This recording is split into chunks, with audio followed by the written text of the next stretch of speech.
우리가 모르는 사이 넓고 깊게 퍼진 마약. 일반 대학생도 있고요. 직장인들이 많았던 걸로 기억을 하고요. 청소년, 연구원도 있고요. 가정주부들도 사실 중독이 되는 사람들이 있거든요. 실제 마약 범죄자들의 직업별 현황을 살펴보면 연예인들이나 특권층이 아닌 일반인, 그중에서도 무직이 가장 많은 것으로 조사됐습니다. 마약사범들이 검거돼서 직업을 물으면 무직이라고 이야기하는 경우가 많아요. 그런데 이게 처음부터 무직이 아니라 마약 관련 범죄로 인해서 해고가 되거나 뭐 이런 경우로 인해서 현 상태에서는 무직인 경우가 많죠. 그리고 처벌을 받고 다시 돌아가기도 힘들죠. 우리 사회가 좀 마약사범들에 대한 인식이 좋지 않다 보니까 또 유혹에 빠져서 마약을 찾게 되는 악순환이 되고 있는 것이죠. 지금까지 마약 청정국으로 알려졌던 대한민국. 그러나 마약은 이미 오래전부터 우리의 평범한 일상 속에 소리 소문 없이 깊숙이 파고 들어가 있었습니다. 마약이라는 것은 기본적으로 암수 범죄입니다.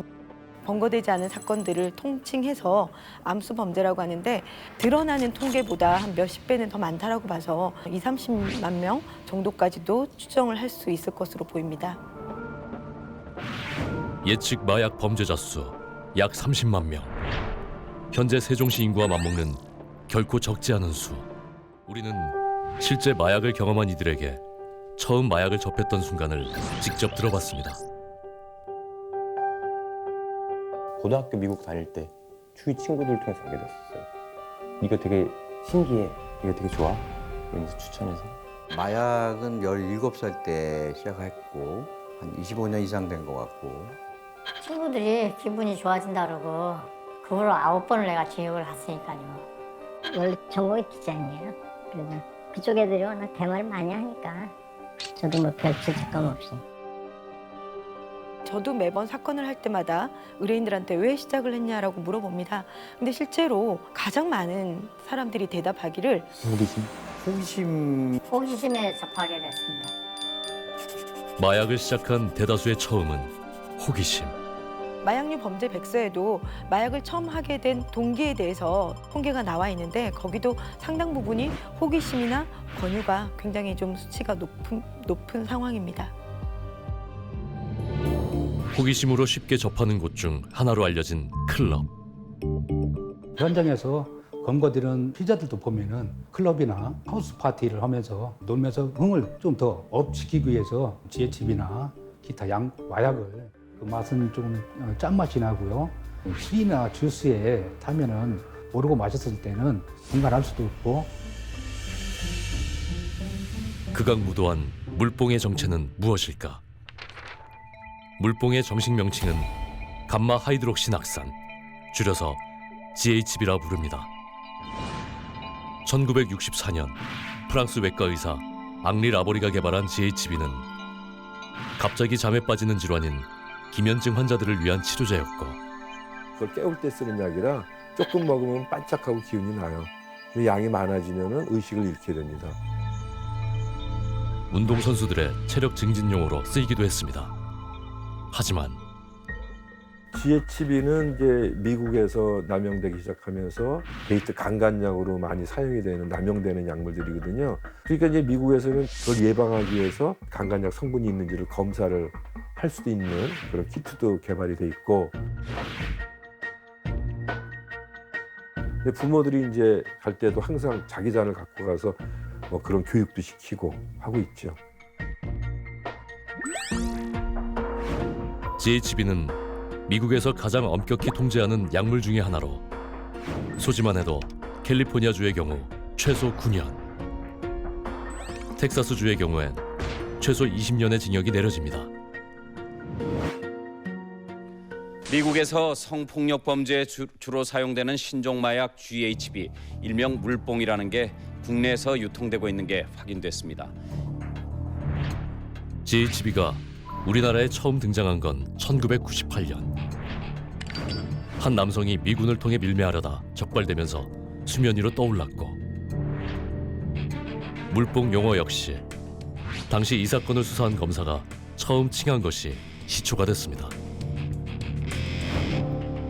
그로부터 3년 뒤인 2001년 마약류로 분류됐지만 여전히 구하고자 하면 비교적 손쉽게 구할 수 있다는 GHB.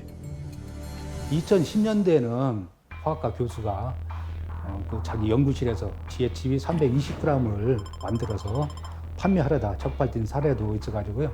그 당시에 큰 충격이 좀 있었습니다.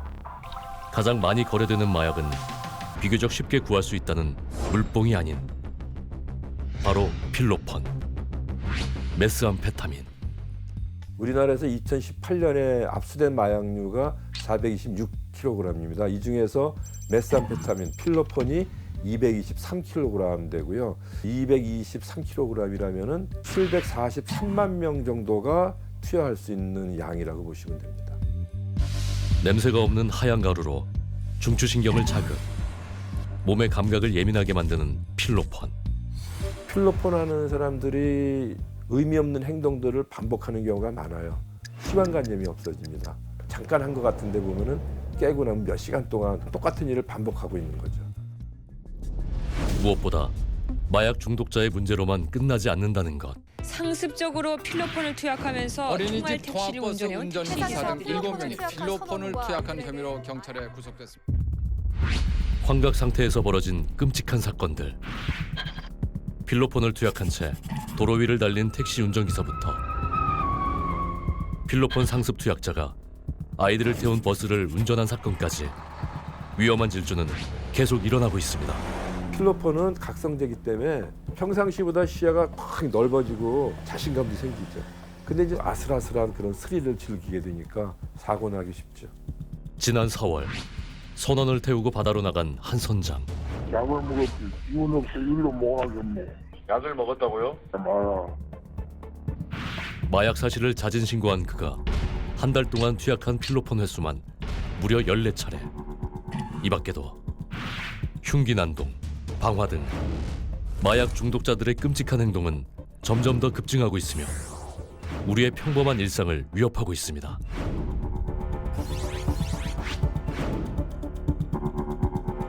이런 마약 범죄를 막을 길은 없는 것일까? 넓게 지금 마약이 국내에 퍼져 있거든요. 계속 이렇게 나간다면 심각한 상태가 오지 않을까 그런 생각을 좀 해봅니다.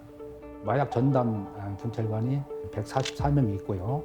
17개 경찰서에서 25개 경찰서로 증원을 했거든요. 매년 검거되는 마약 범죄자는 1만 명 이상. 그들의 처벌은 어떨까? 교도소에 입소 후 파란색 수감자 번호표를 받는 마약사범. 우리나라는 1987년부터 마약사범을 분리수감하고 있습니다. 이는 재발 방지를 위한 중독치료 교육 때문. 하지만 마약사범의 재범률은 약 36%. 그 원인으로 처벌 수위가 낮기 때문이라는 의견이 분분한 상황. 마약에 대해서는 공급 사범이 있고 단순 사용 사범이 있습니다. 공급 사범은 그만큼 사회에 피해를 끼치는 게 굉장히 영향이 크죠. 그렇기 때문에 엄벌해야 되는 것이 맞습니다. 그런 마약이 중독이 돼서 그런 쪽으로 빠져갈 때 우리는 어떤 조치를 할 것인가. 기본적으로 지금까지는 검거나 단속 위주로 수십 년이 흘러왔었어요. 1980년대 미국에선 마약 문제로 사회적 혼란을 겪게 되자 마약 투약자들에게 무조건 실형을 내리는 엄벌을 규정했습니다. 그럼에도 불구하고 마약 범죄가 계속 증가하자 미국 정부에선 다른 관점을 접목시켰습니다. 미국에서나 유럽이나 이런 외국에서 다 이미 중독이란 거는 치료를 받아서 회복할 수 있는 만성질환이면서 뇌질환이다. 마약 문제를 범죄만이 아닌 의학적인 관점, 즉 질환의 일종으로 받아들인 것. 그렇게 관점을 달리하면서 새로운 제도들을 마련하기 시작합니다. 과거 처벌과 단속 위주의 정책에서 마약 재범률을 낮추기 위한 치료와 재활 중심의 제도로 변화를 준 것.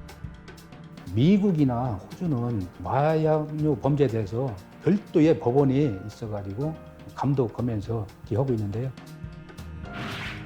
1989년 미국 플로리다주에서 시작된 약물법원은 기존과 같은 재판 과정에 치료기관이 함께 참여해 마약 중독 여부를 판명합니다.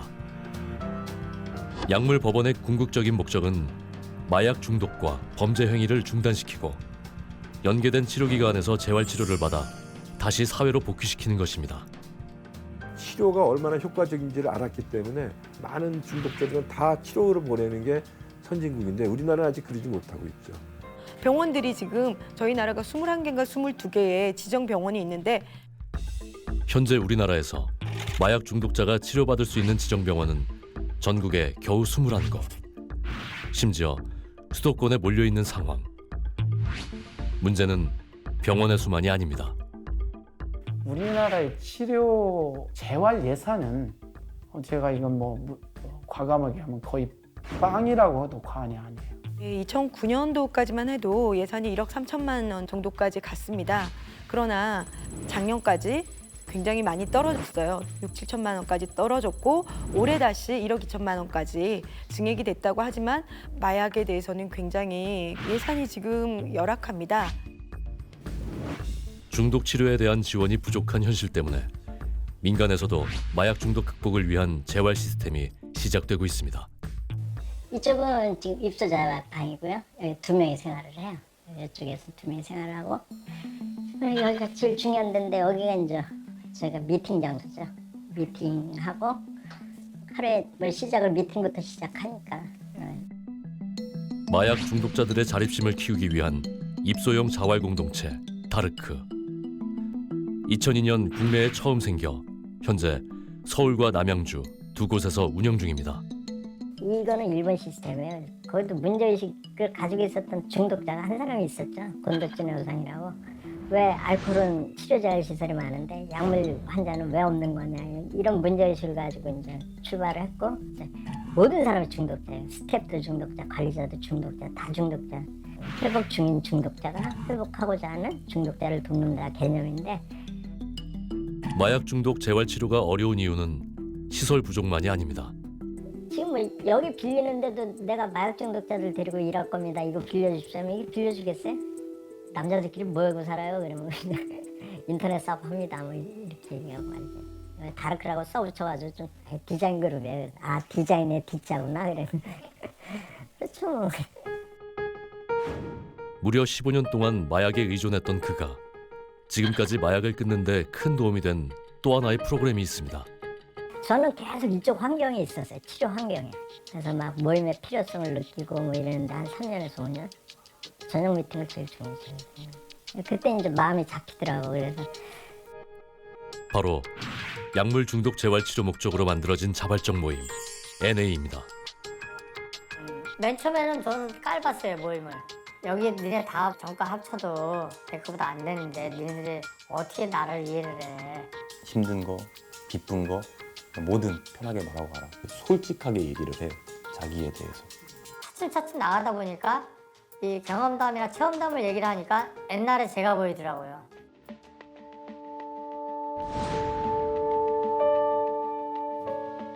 딸아이가 혼자 컸거든요. 그 후로 9번을 내가 징역을 갔으니까요.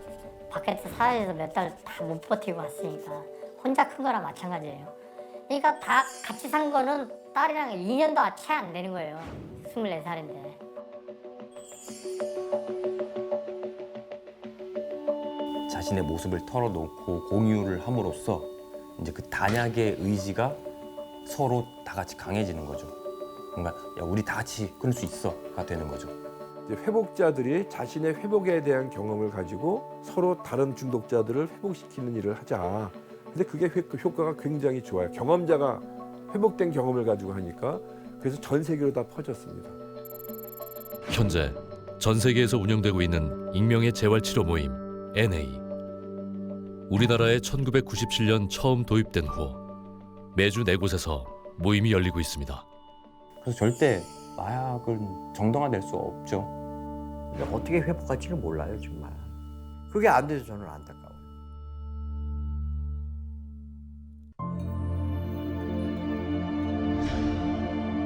우리도 모르는 사이 마약 오염국이 되어버린 대한민국. 그러나 처벌과 치료 사이 그 균형점을 찾는다면